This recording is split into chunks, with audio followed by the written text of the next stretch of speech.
The journey beyond the operating table after a first-of-its-kind procedure in Arizona. 2 weeks ago, we brought you the exclusive story of a man who went through the first ever triple transplant in Arizona. Tonight, Michael Dowd caught up with the family. And Michael, we understand the patient suffered a setback, right? Yeah, Mark, that's right. One day after we brought you that story of Doyle Duke's triple transplant, he woke up with stomach pain.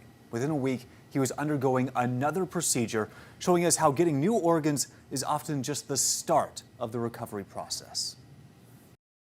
You don't know how blessed I am. Now I can hear that heartbeat. I can feel it.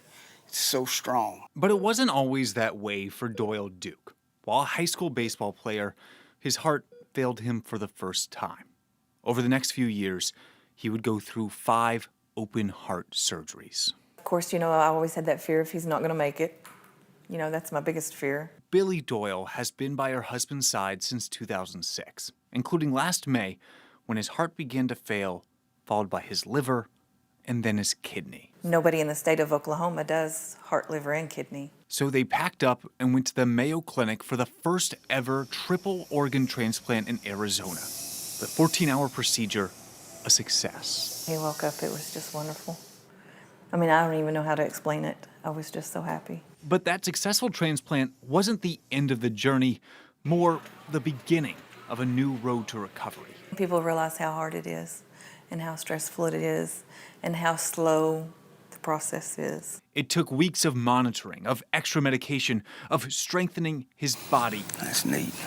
Before doctors finally cleared Doyle to leave the hospital.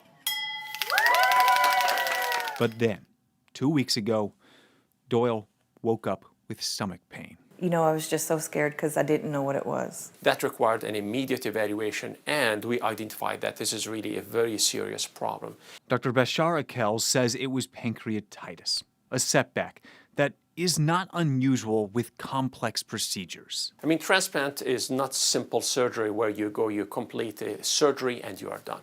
It is a change in your lifestyle. On Good Friday, Doyle went through his latest procedure. And on Easter, he woke up able to crack jokes once again, ready to recover again on his journey back to a normal life. Stay strong and keep the faith. Just keep the faith.